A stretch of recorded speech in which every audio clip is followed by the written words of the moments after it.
Bom dia, galera. A gente está aqui mais uma vez hoje para falar com a aluna Maria Juliana. Maria Juliana faz parte do Laboratório de Estudos em Futebol lá da UERJ e vai falar um pouco hoje para vocês sobre a importância da criatividade no futebol. Maria Juliana é aluna do mestrado do Programa de Pós-Graduação em Ciências do Exercício do Esporte, orientada por mim lá no LabsFut, é bolsista FAPERJ desde o início da sua trajetória no mestrado e agora está na reta final aí para defender, se Deus quiser, no meio desse ano, o seu projeto de mestrado. E um dos temas que ela está estudando é sobre criatividade, e aí por isso a gente trouxe ela hoje aqui para falar um pouquinho para vocês sobre a importância dessa variável no futebol. Maju, tudo bem? Bom dia. Bom dia, tudo bem? E você, professor? Tudo bem, graças a Deus. Me senti aqui igual o Jornal Nacional. Maju, tudo bem? Maju, agora é contigo aí, tá? Faça as suas honras, as suas aulas, que espero que seja bem proveitosa para todo mundo, como foram as outras, e eu estou aqui à disposição. No final a gente volta e bate um papo, tá bom? Tá bem, obrigada. Compartilhar a tela logo. Tudo certo aí? Tudo certo, perfeito. Então, bom dia a todos. Como o professor Fabrício me apresentou, meu nome é Maria, eu sou aluna do mestrado, orientada por ele, e hoje eu vou falar um pouco com vocês sobre a importância da criatividade no futebol. Então, o futebol, em cada momento, ele apresenta diversas respostas possíveis. Em cada situação que o jogador se encontra, ele vai ter diferentes soluções para aquela situação. Isso se dá por diversos aspectos. Um deles são as ligações complexas que existem entre os fatores que envolvem o futebol. Alguns desses aspectos são o aspecto físico, a técnica, psicológico, o cognitivo e a tática. E como esses aspectos influenciam nos outros. Então, o físico influencia os outros aspectos da mesma forma que ele é influenciado por eles. E no final, essa ligação complexa vai gerar uma resposta tática, entendendo tática nesse momento como a gestão do espaço de jogo. A partir disso, em cada situação da partida, a gente não consegue prever a ordem, a frequência, a complexidade, nem a dificuldade que as situações vão acontecer. E isso aumenta a imprevisibilidade no jogo de futebol. Além dessa imprevisibilidade, os jogadores eles precisam traçar estratégias para conseguir criar situações para recuperar a bola. Além disso, manter a posse de bola, progredir no campo adversário e chegar ao objetivo final do jogo, que é marcar o gol. Então, eles têm que traçar estratégias o tempo todo no jogo para, primeiramente, não levar o gol, conseguir recuperar a bola, e aí eles precisam manter a posse de bola para não perder e para conseguir chegar ao objetivo final, que é o gol. E todas as estratégias elas acabam aumentando a complexidade do jogo. Então, os jogadores conseguirem driblar toda essa imprevisibilidade e essa complexidade e atingir o alto nível que o futebol exige, eles necessitam de um alto conhecimento técnico-tático. Entendendo esse conhecimento tático como uma tomada de decisão adequada para as diferentes situações de jogo. Ou seja, cada problema que o jogador enfrenta, ele vai ter uma solução diferente. E essa tomada de decisão, ela pode ser gerada por dois tipos de pensamento, que é o pensamento convergente e o pensamento divergente. O pensamento convergente, ele também é conhecido como a tática inteligente. E ele é caracterizado quando o jogador pensa em uma melhor solução tática para o problema que ele está enfrentando, seja ela individual, com um grupo de jogadores ou coletivo. Já o pensamento divergente, que também é conhecido como a tática criativa, ele é caracterizado como uma variedade de soluções táticas. E essas soluções vão ser surpreendentes, originais, que não se repetem e que são criativas. Então, num cenário ideal, o que a gente quer é ter atletas tanto com pensamento convergente quanto com pensamento divergente. Porque, por exemplo, se ele se encontra num problema, numa situação de jogo, ele vai achar uma melhor solução tática para aquele problema.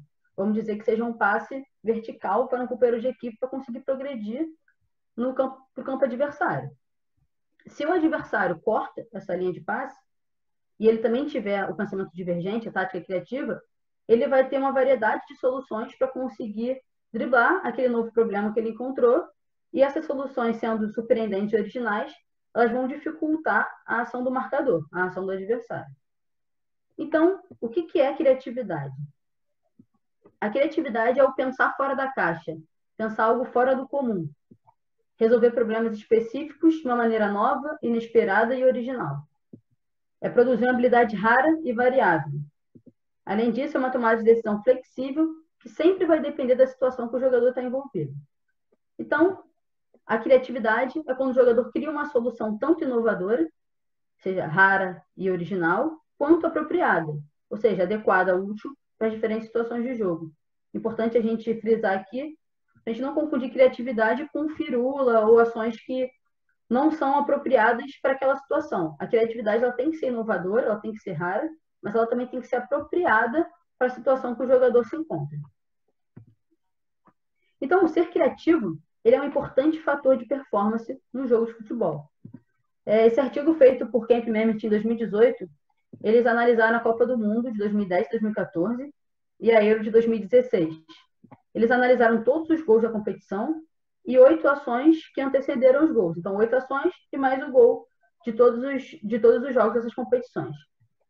Eles perceberam que as ações mais criativas são as ações mais próximas do momento do gol. Além disso, eles acharam uma diferença significativa na criatividade das 3 últimas ações, ou seja, das ações mais próximas ao momento do gol, comparado com as 3 primeiras. E, por último, eles perceberam que os times com maior sucesso, ou seja, os times que tiveram um melhor desempenho, que foram passando para as fases finais, eles tiveram uma maior quantidade de ações criativas e, além disso, ações mais criativas, ou seja, ações mais originais, mais raras, do que os times com menor desempenho. Então, mostrando que a criatividade, o jogador criativo é um importante fator de performance tanto para o jogador quanto para o seu time. Além disso, quanto maior o nível da competição, maior vai ser a importância dessa criatividade.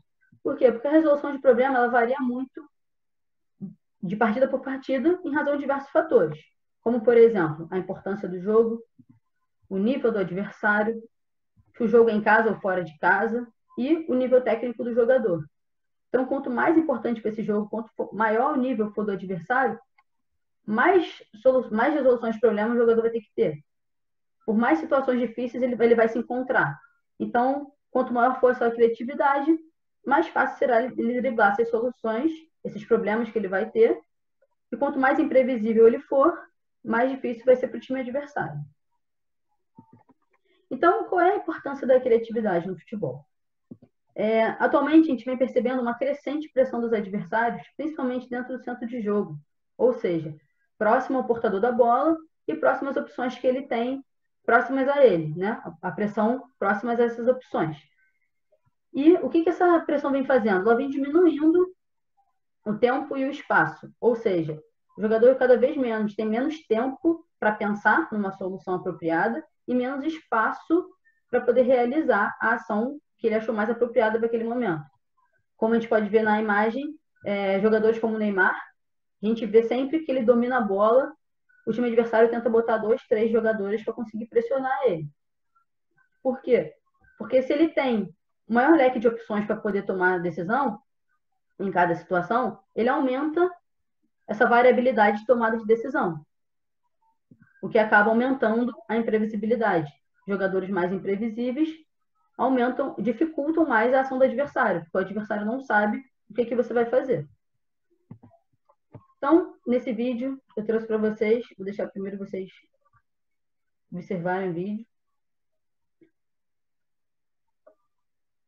E aí eu quero destacar o seguinte. Perdão, deixa eu voltar aqui.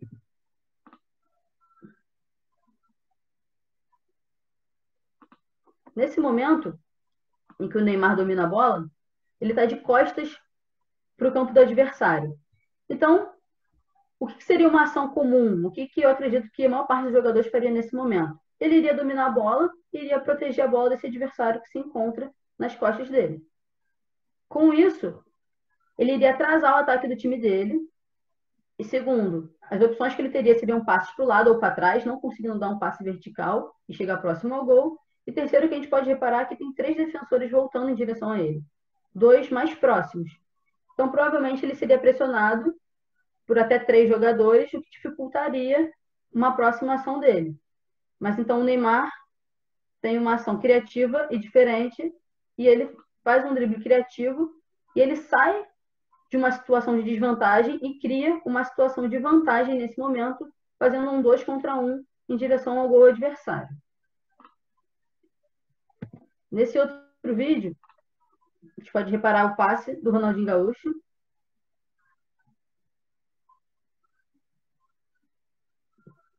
E aí, quando a gente for mais uma vez, a gente pode perceber primeiro que nesse momento ele já se desloca, abrindo um espaço nas costas dele e criando um espaço próximo ao gol adversário.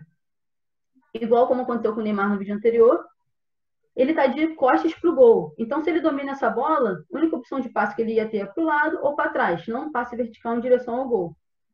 Então, ele tem uma solução criativa, que é deixar a bola bater nas costas, e essa bola vem bem no espaço que ele criou. O jogador aproveita e faz o gol. Então, a gente pode perceber que o desenvolvimento da criatividade é muito importante para a tomada de decisão. Porém, existem alguns fatores que restringem o desenvolvimento de ações criativas, como, por exemplo, a falta de esportes praticados na rua. A gente sabe que aqui no Brasil a gente jogava muito na rua e que, principalmente pelo crescimento urbano e o crescente da violência também, cada vez mais essa prática está sendo extinta. Além disso, muitos treinos que focam em jogadas mecanizadas, treinos que tiram a tomada de decisão dos jogadores e, consequentemente, uma diminuição do divertimento do jogo. Então, quando a gente fala na falta de esporte praticado na rua, isso é um fator muito importante, porque quando a gente ia jogar na rua, a gente não ficava um de frente para o outro trocando passe. A gente jogava o jogo, o futebol. E durante esse jogo, a gente não ficava se corrigindo como é que é o passe certo, como é que a gente deve chutar. A gente simplesmente jogava. E aí, antigamente, as crianças, como praticavam muito esse esporte na rua, eles jogavam o jogo pelo jogo. E aí as crianças que também tinham o interesse de entrar para o alto nível, para o alto rendimento e fazer parte do clube, além dessa prática da rua, eles tinham a prática no clube, algo mais específico, treinamento específico voltado para o modelo de jogo do treinador, do clube. Então, eles tinham uma soma desses dois treinamentos, tanto o jogo pelo jogo, quanto algo mais focado para o modelo de jogo do treinador. E aí, com essa perda do esporte na rua, cada vez mais as crianças estão se tornando mais especialistas com essa falta do esporte na rua e cada vez mais elas jogam mais o esporte mecanizado, aqueles treinos mais específicos e vem perdendo o jogo pelo jogo. Então, como incentivar essa criatividade, né? É importante a gente frisar que é importante o incentivo desde os primeiros contatos com a bola. Então, desde as categorias mais baixas, é importante a gente incentivar a criatividade. Além disso, é importante incentivar nossos atletas a saírem dessa zona de conforto, criar jogadores livres para eles poderem criarem. E uma das estratégias que alguns artigos mostram é deixar os nossos atletas criarem uma atividade. Eles, às vezes, sentem uma necessidade de algo que a gente não passa no nosso treino. E se a gente deixa eles criarem uma atividade, eles conseguem suprir essa necessidade que eles acham que eles têm. Então, a partir dessa criação, a gente acaba criando um atleta inteligente, criativo e autônomo. É importante deixar claro aqui que não é para os jogadores criarem as atividades e mandarem no treino. E sim, em algum momento, em alguma sessão de treino que a gente tem uma agenda um pouco menos apertada, deixar eles criarem uma atividade para eles poderem ter essa autonomia e a criatividade. Além disso, nossos treinos precisam se aproximar do jogo oficial. Porque não adianta a gente fazer só treino mecanizado, jogadas certas, se na hora do jogo há muita imprevisibilidade. Então, no nosso momento do treino também tem que ter essas imprevisibilidades para os jogadores poderem se acostumar com o que vai acontecer no jogo oficial. Além disso, criar estratégias para facilitar o aprendizado do jogador, para ele poder explorar novos movimentos e, assim, criar novas soluções para diversos problemas que eles vão enfrentar durante o jogo. E nosso papel como professor, como treinador, é, nesse momento, abrir mão do feedback prescritivo. O que é o feedback prescritivo? É aquele que a gente fala o que o jogador tem que fazer. Então, dá um passe aqui, corre para lá, domina a bola, chuta. Nesse momento, a gente tem que abrir mão desse feedback. Além disso, o feedback negativo e ficar apontando o erro o tempo todo dos jogadores, isso cria uma barreira para a criatividade. Então, a gente precisa criar um ambiente livre de críticas, de julgamentos e de preocupações. Deixar nossos atletas criarem novas ideias sem medo, serem mais espontâneos e não ficar fixando padrões para eles. Memmert, em 2017, ele traçou 7 estratégias, que ele chama de 7 Ds, para poder incentivar mais a criatividade. Isso vem bem de acordo com o que a literatura vem mostrando. Então, o primeiro é o jogo intencional, que é deixar os jogadores experimentar a prática livre sem instrução, situações de jogo sem padrão. É importante deixar claro aqui que não é simplesmente rolar a bola, né? O jogo pelo jogo. E sim criar situações de jogo, mas sim ficar fixando padrões para os nossos atletas. E isso vem de encontro à segunda, que são os jogos reduzidos, que é estimular o pensamento divergente desses jogadores. Ou seja, a gente vai definir regras e manipulações dos jogos para poder facilitar, mostrar o caminho para eles poderem ter ações adequadas e criativas. Para cada problema que eles enfrentarem, eles conseguirem ter soluções da maneira que a gente quer.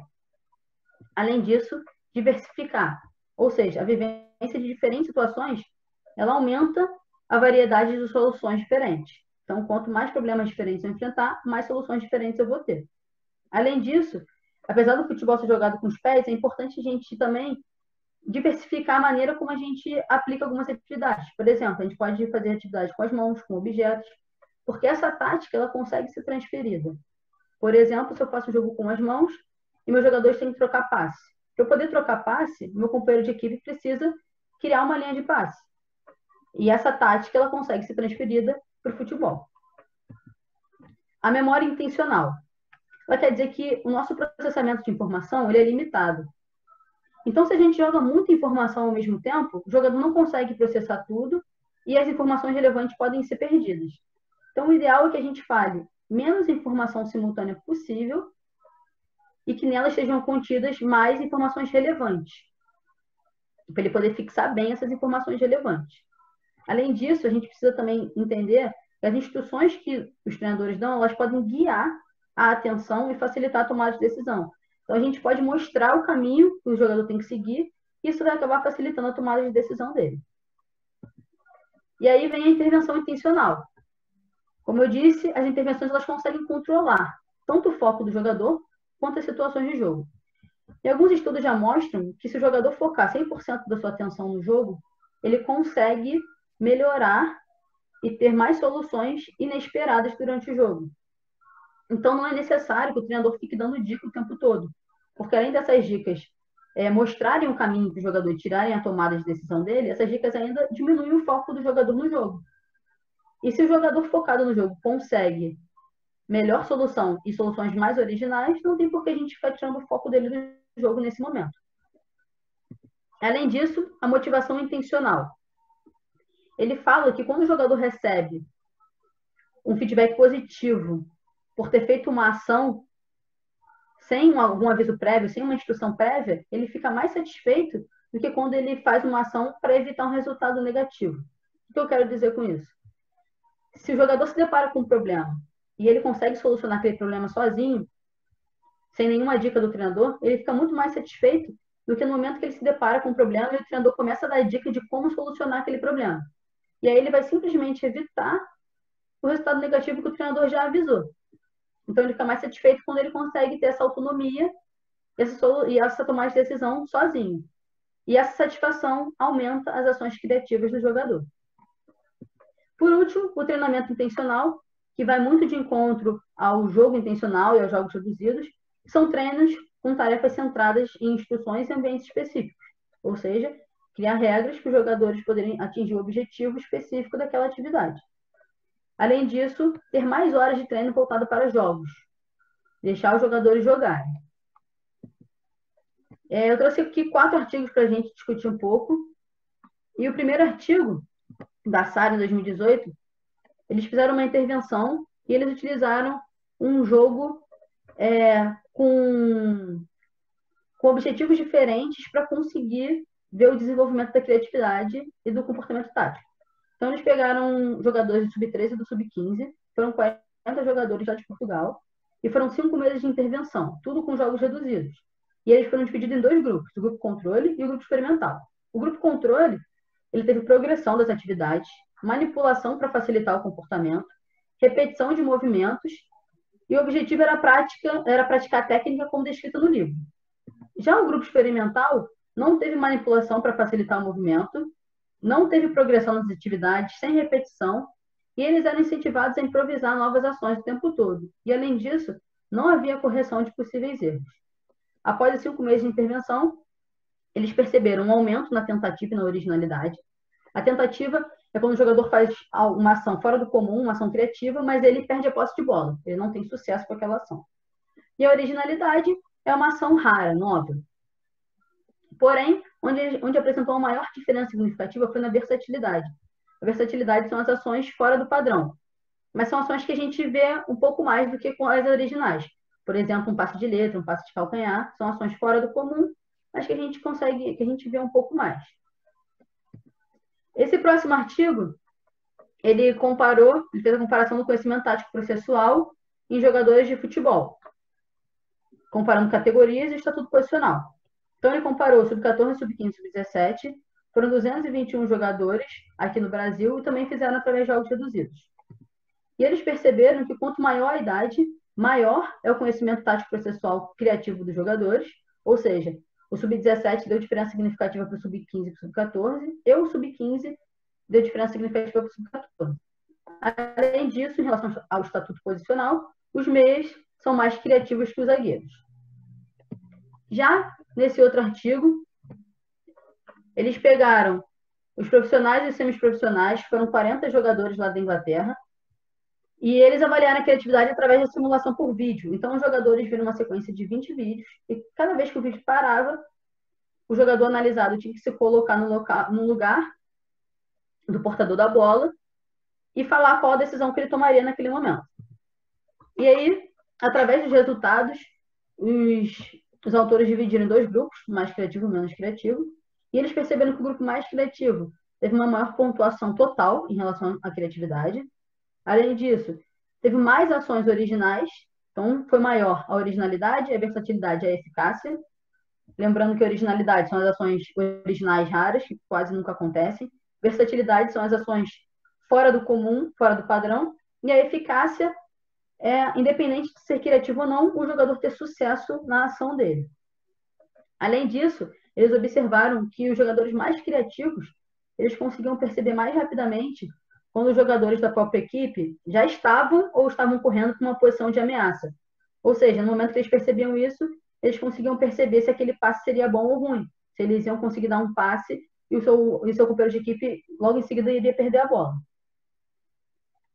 E esse último artigo, ele foi feito com jogadores profissionais, dessa vez não foi só com futebol, foi feito com vários esportes de invasão.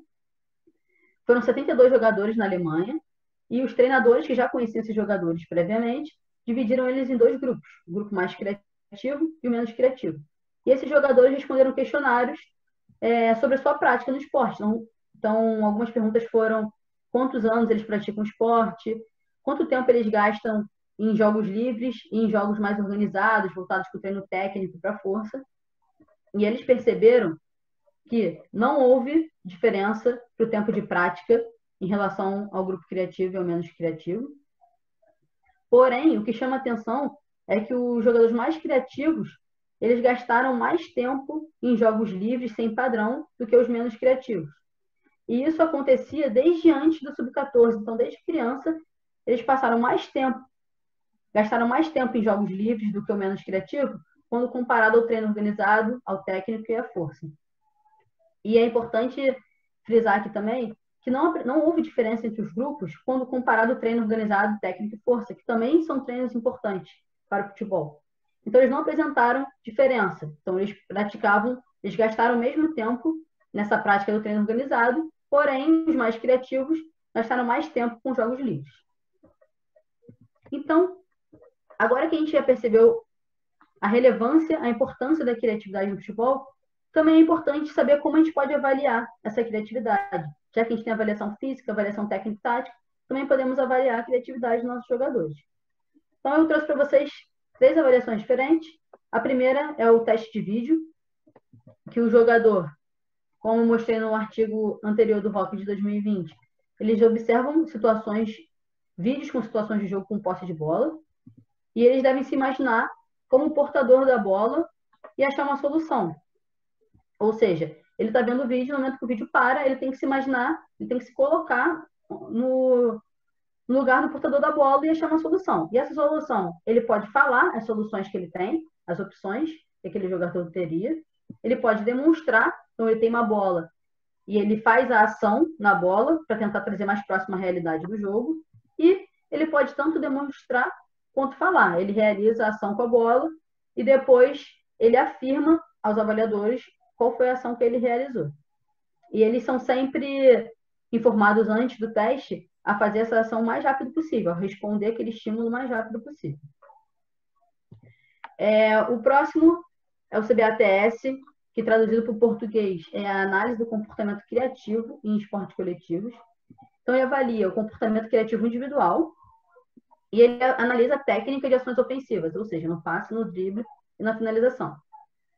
E essa análise é dividida em duas partes. Ações com sucesso, que pode ser eficácia, versatilidade e originalidade. Lembrando que a eficácia são as ações com sucesso, sejam elas criativas ou não. A versatilidade é a com sucesso, sendo algo fora do padrão, fora do comum. E a originalidade é uma ação rara, nova, que a gente quase não vê. E o segundo é a ação sem sucesso, que é a tentativa, ou seja, o jogador fazer uma ação criativa, só que perder a posse de bola, não ter sucesso. E aí, no final, a gente analisa, pode ser tanto em jogos reduzidos quanto no jogo oficial, a gente analisa todas as ações técnicas de cada jogador, e no final a gente tem a frequência com que essas ações acontecem. Então, no final, a soma da versatilidade, do passe, do drible, da finalização, vai ser o meu valor total de ações de versatilidade que o jogador teve naquele jogo. Já o Cora, ele analisa o comportamento, o pensamento convergente e divergente, ou seja, o nível de inteligência e de criatividade tática dos jogadores. E ele é dividido em dois testes, que são dois jogos reduzidos diferentes. Um avalia o oferecer-se e orientar-se, que é o nome que o autor deu, que é avaliar o jogador, a percepção do jogador em se posicionar no lugar certo, no momento certo. E o segundo, que é o reconhecer espaços, é como o jogador consegue reconhecer as chances de chegar ao gol.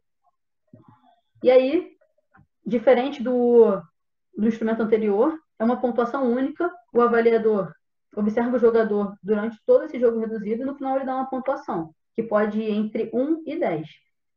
Dando o exemplo do pensamento divergente, essa pontuação 1 vai para o jogador que não teve nenhuma ação criativa, até 10, que esse jogador teve 3 ou mais ações criativas.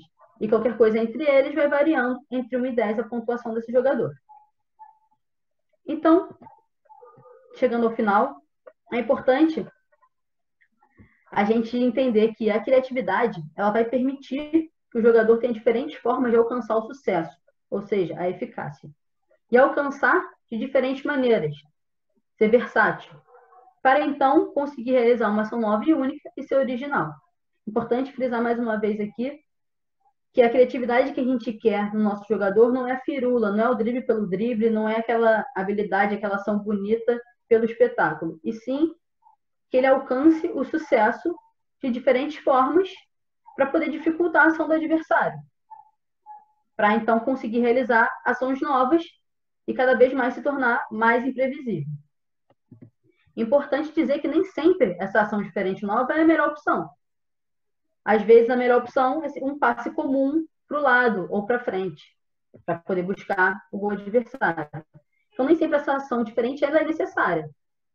Porém, o jogador criativo ele tem um maior leque de opções. E esse maior leque de opções, ele tende a facilitar a tomada de decisão. Ou seja, a gente cria uma maior imprevisibilidade. A gente cria jogadores imprevisíveis, onde o adversário não sabe o que ele vai fazer. Se eu recebo a bola e tomo a mesma decisão 1, 2, 3 vezes, provavelmente na quarta e na quinta eu vou fazer o mesmo, o que facilita a ação do adversário. Se a cada momento que eu tenho a bola eu tomo uma decisão diferente, meu adversário já não sabe mais o que eu vou fazer na próxima vez que eu receber. Por exemplo, quando o Neymar pega na bola, a gente não sabe se ele vai simplesmente conduzir essa bola, se ele vai dar um passe comum ou se ele vai fazer um cruzamento de letra. Se ele vai tentar uma jogada de 1 contra 1, colocar a bola na frente e apostar a corrida com o adversário, ou se numa situação pressionado por um adversário, e esse adversário tendo uma cobertura defensiva, ele vai tentar uma lambreta, uma ação criativa. Ou se ele vai finalizar a gol. Então a gente nunca sabe o que ele vai fazer. Por isso, a crescente pressão dos adversários em cima desses jogadores mais criativos e diferentes. Porque a gente nunca sabe o que eles vão fazer, eles são imprevisíveis. Por isso a criatividade é tão importante. Então, para a gente finalizar, é importante eu dizer que tudo isso dessa aula de hoje, ela é focada na criatividade. Isso não quer dizer que a partir de agora os treinadores não vão mais dar feedback durante a atividade, os jogadores vão fazer o que eles querem dentro do jogo, eles vão criar suas próprias atividades. Não é isso. Isso é voltado quando o foco da atividade é para a criatividade. Cada atividade, cada sessão de treino, a gente tem um foco, um objetivo. Então, quando o foco for a criatividade, a gente tem estratégias para adotar para conseguir desenvolver e incentivar a criatividade do nosso jogador, que é uma parte muito importante do futebol. A gente conseguiu perceber, a gente percebe com a literatura, que é um fator muito importante para a performance e desempenho, tanto do jogador quanto do time. Outro fator importante é a gente perceber que a gente consegue gerar essa criatividade desde os primeiros contatos com a bola. Naquele artigo da Sara, eles perceberam que em apenas 5 meses de intervenção, feito com uma categoria sub-13, eles já obtiveram um resultado positivo, já obtiveram um aumento da criatividade. Então é importante esse contato e esse incentivo desde as categorias mais baixas. E além disso, nosso papel como treinador, voltado para a criatividade, com foco na criatividade, é falar menos, é criticar menos e deixar nossos jogadores, incentivar mais os nossos jogadores a serem livres e a tomarem suas próprias decisões. Criar jogador inteligente, autônomo e criativo. Bem, é isso. Espero ter ajudado vocês. Fica aqui meu e-mail para contato, qualquer dúvida, qualquer crítica que vocês possam ter. Vocês podem entrar em contato comigo, além de entrar em contato com nossas redes sociais no Labsfoot também. Legal, legal, Maria Juliana, bem, bem legal. Ou Robalinho, né, como o pessoal te conhece na UERJ. Achei que foi bem interessante a sua aula, bem fácil da gente entender a importância da criatividade e o impacto que ela tem no jogador, né, no desenvolvimento desse atleta e, consequentemente, dentro do jogo. Queria que você falasse um pouco para nós, assim, você está fazendo uma pesquisa, né, um estudo aí bem interessante. Em outro momento a gente pode falar sobre o seu estudo, mas qual é o impacto que você tem visto na sua pesquisa aí, por exemplo, da criatividade no valor de mercado, ou enquanto esses atletas podem valer hoje? Né? Que isso é uma coisa interessante, né? A gente desenvolveu o atleta para que ele possa ser um atleta que vale mais para o meu clube, que vale mais para a minha escolinha, que eu possa mensurar em termos de valor de mercado de uma maneira mais significativa. Então, primeiro com o estudo que eu estou fazendo, primeiro eu estou percebendo que os jogadores que mais tentam, né, algo fora do comum são jogadores que pisam mais na área, ou seja, jogadores mais avançados, seja os pontas, os meias, os atacantes. E esses jogadores, eles acabam tendo um maior valor de mercado. Eu ainda não posso afirmar com certeza, porque eu ainda não rodei estatística, mas pelo que eu estou vendo, eles apresentam um maior valor de mercado exatamente pela variedade de soluções que eles acham durante o jogo. Então, com alguns exemplos que eu dei, como os vídeos que eu mostrei, não é qualquer jogador que consegue sair de uma situação de pressão, sendo cercado por 2, 3 jogadores às vezes, sendo pressionado numa linha de fundo e ainda conseguir ultrapassar o adversário e criar uma situação boa de finalização. Às vezes não gera em gol, mas gera uma situação de perigo. Então, esses jogadores acabam sendo mais valiosos porque eles conseguem solucionar os problemas que a maioria não consegue. Então, não só, você acabou respondendo também uma outra pergunta que eu ia te fazer, não só a questão do valor de mercado, mas também a questão de quão é importante para um time ter um jogador que solucione os problemas de uma maneira que ninguém consegue prever. Exatamente. Qual é o impacto que esse jogador tem numa equipe e o quanto ele pode influenciar, o quanto ele pode ser decisivo no jogo, por aí vai. E se você pudesse dar um conselho, né, uma última pergunta, se você pudesse dar um conselho para quem está aqui assistindo essa aula, que tipo de atividade ou que tipo de intervenção, se não for uma atividade em si, eu sei que você falou um pouco sobre isso na sua apresentação, mas de maneira mais prática, mais aplicada, tirando aquela parte de deixar os alunos criarem suas próprias atividades, mas que tipo de intervenção, que tipo de proposta você pode elaborar ou pensar como você faria para desenvolver essa criatividade nos alunos que você estiver dando aula, nos atletas que você estiver trabalhando nesse momento? Então, pelo que a gente vem vendo na literatura, o mais importante é deixar o jogador tomar suas próprias decisões, é dar autonomia para eles. Então, a partir disso, a gente pode criar jogos reduzidos, e o treinador cria regras, manipulações, que vão fazer o jogador, que vai traçar um caminho para onde você quer, para o objetivo que você quer, para o seu jogador, só que deixar ele tomar suas próprias decisões. Então, podem ser regras que forcem eles a tomarem decisões diferentes, a tomarem soluções diferentes, e a partir disso, se ele tentar algo diferente e errar, a gente não pode ficar criticando e tentando consertar aquele erro. A gente tem que deixar ele errar e aprender com os erros e ir ajustando até ele conseguir entender qual é a melhor forma dele solucionar aquele problema. É para isso que o treino serve. Eu acho que a gente perde muito nisso porque a gente está muito focado no resultado, né? A gente tem, principalmente no Brasil, esse problema de querer vencer, vencer, vencer. Então, a gente quer traçar o caminho mais curto para a vitória. E, às vezes, a gente acaba abrindo mão desse fator que é tão importante, que é a criatividade. Não, com certeza. E eu vou só acrescentar uma coisa na sua resposta, que eu acho que o treinador também tem que ter a cabeça um pouco mais aberta quando ele propõe uma atividade, né? Muitas vezes a gente chega num treino, propõe uma atividade, e na verdade, quando a gente propõe essa atividade, a gente já está esperando uma resposta por parte dos atletas. Então, se eu monto um jogo assim, assado, o que eu quero é que eles se comportem ou solucionem esse jogo dessa maneira. Então, se eu boto o golzinho aqui, é porque eu quero que eles façam isso. Se eu boto um limite de toques ali, então, quando eu digo que o treinador tem que estar aberto, é que por vezes você vai propor um jogo esperando que eles respondam de uma maneira, mas em muitos momentos os atletas, ou um atleta especificamente, vai encontrar uma maneira diferente de solucionar aquele jogo. Isso não necessariamente é ruim. É claro que isso não pode infringir o propósito, os princípios que você quer ensinar, mas se ele consegue solucionar o jogo, ou o problema que você colocou para ele no jogo, de uma maneira diferente daquela que você pensou, isso muitas vezes é um indício de criatividade. E por vezes a gente, ao invés de tolir, a gente deve estimular eles a continuar buscando soluções diferentes. Eles foram capazes de achar uma solução que você, enquanto treinador, não pensou. Isso não está errado. É claro, desde que não fira os princípios metodológicos, técnicos, táticos que você propôs para aquela atividade. Se ele está alinhado com aquilo, achar uma solução diferente deve ser estimulado e não inibido.